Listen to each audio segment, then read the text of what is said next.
On July 31st, 1945, President Harry Truman made the decision to drop the first atomic bomb on Japan. This decision was made in hopes of ending World War II, but was against the values of many of the scientists who had worked to create the bomb. Ultimately, 2 bombs were released on Japan, killing thousands of people instantly and exposing many thousands more to radiation, causing a large humanitarian tragedy. The scientific triumph of the creation of the atomic bomb led to controversy over its ethical use for military purposes.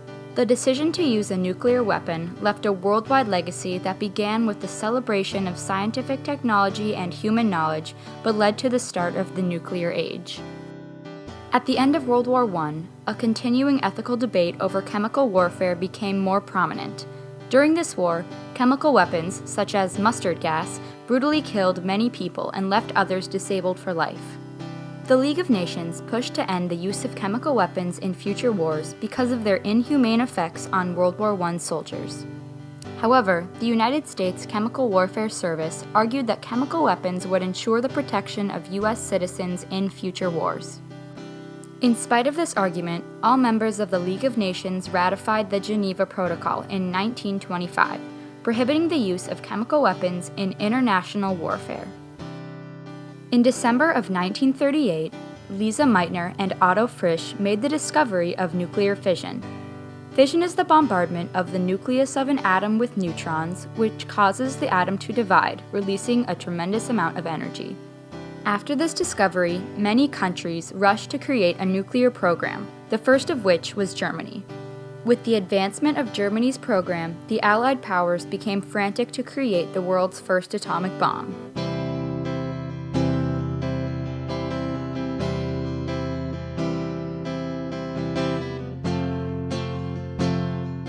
Leo Szilard, a Hungarian physicist, first proposed the idea of the atomic bomb to President Roosevelt in 1939 through a letter that was signed by Albert Einstein. His idea intrigued Roosevelt because it presented a possible way for the United States to end World War II. Szilard's proposal led to the creation of the Manhattan Project, the United States' secret effort to develop an atomic bomb. Robert Oppenheimer, a professor at the University of California, was appointed director of the Los Alamos Weapons Research Lab in New Mexico, where the majority of the scientists would work. Although Lise Meitner was asked to contribute to the project, she declined because of her concern over the possible ramifications of the use of the bomb.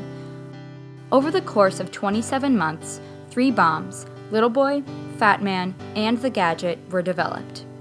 On July 16, 1945, the first atomic bomb exploded in the desert of New Mexico at the test site Oppenheimer called Trinity. The results of the test exceeded the scientists' predictions. The bomb completely destroyed the steel tower that was holding it. The success of this test gave the scientists the confidence to conclude the Manhattan Project and bring the bombs to the current president, Harry Truman.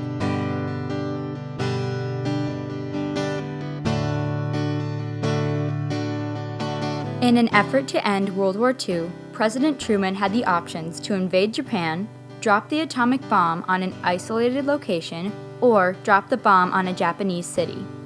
Albert Einstein and Leo Szilard switched their opinions about the use of the bomb after seeing the destructive results of the Trinity test. They advised that Truman should decline to drop the bomb and keep it only for scientific purposes because they didn't want the bomb to cause catastrophic human tragedy. Szilard and Einstein started a petition against the use of the atomic bomb, which many of the scientists working on the Manhattan Project signed.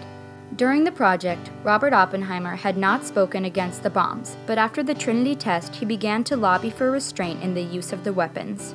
Although their discoveries were a scientific triumph, scientists worried that the use of the bomb would lead to a tragedy in Japan and cause future conflicts to be more deadly. But some scientists believed that although the bomb would cause utter destruction, it would ultimately ensure fewer American casualties. Meanwhile, Truman wanted to end the war as quickly as possible, without sacrificing more American lives. On July 31st, President Truman told the Secretary of War, Henry Stimson, to deploy the atomic bomb in the most destructive way possible. I'm thinking that the military and civilian leaders at the time recognized these were hard-nosed guys. We can't do something minor. We can't saying no, no, no to the Japanese. We've got to make it hurt. And that means we got to kill people. We got to kill a lot of people.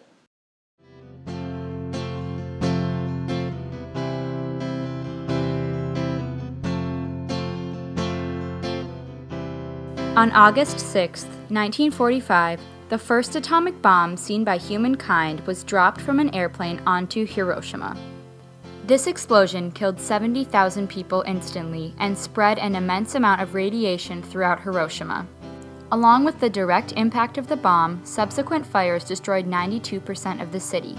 Although the U.S. government warned Japan of multiple atomic attacks if there was no surrender, the Japanese government declared that the Japanese army should continue to fight despite the tragic results of Little Boy. 3 days later, Fat Man was dropped on Nagasaki. It killed at least 40,000 people instantly. Half of the city was completely destroyed. Many people affected by the atomic bombs experienced a variety of previously undiscovered radiation-related poisoning that in many cases led to death. In the United States, the Manhattan Project was revealed to the public, and scientists were celebrated for their triumph in creating the atomic weapons. 1 week later, on August 15, 1945, Japan surrendered to the United States, ending World War II. The triumph was celebrated by scientists for future research purposes and by President Truman for successfully ending World War II. We have spent more than $2 billion on the greatest scientific gamble in history, and we have won. We are now prepared to destroy more rapidly and completely every productive enterprise the Japanese have in any city. Let there be no mistake. We shall completely destroy Japan's power to make war.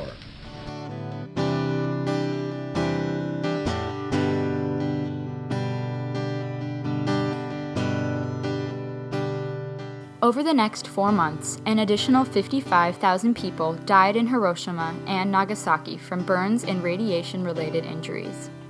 Many people went on to suffer from leukemia and other lasting effects from the radiation. In 1949, the Soviet Union was the next country to test a nuclear weapon.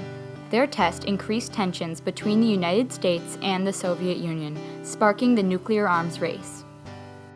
So in other words, we were in this arms race with the Soviets, and this was a way to show them that not only did we have this technology, not only were we willing to use this technology, but we would use it when we didn't have to use it. And so that would send a clear message to them that we meant business, and it gave us the upper hand in the Cold War. By the end of the Cold War, the United States had conducted 1,032 nuclear tests, and the Soviet Union had conducted 715. Throughout this time, there were many movements to end nuclear testing. Many of the scientists involved in the Manhattan Project formed the Federation of American Scientists, which worked to end the use of nuclear weapons. The main goal of FAS, as well as many other anti-nuclear proliferation organizations, was to use the scientific triumph of nuclear fission for education and research instead of military purposes. 90% of scientists who worked on the Manhattan Project supported these protests. In 1996, the Comprehensive Nuclear Test Ban Treaty was adopted by the United Nations and supported by many countries worldwide.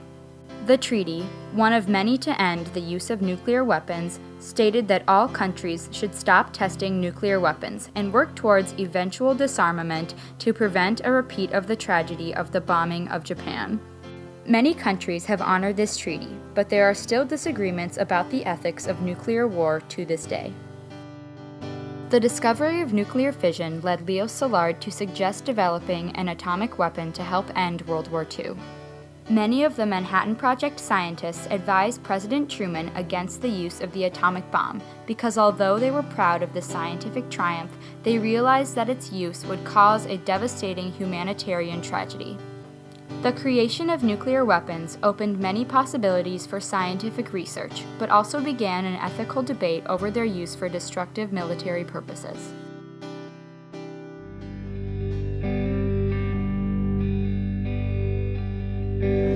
Mother, do you think they'll drop the bomb?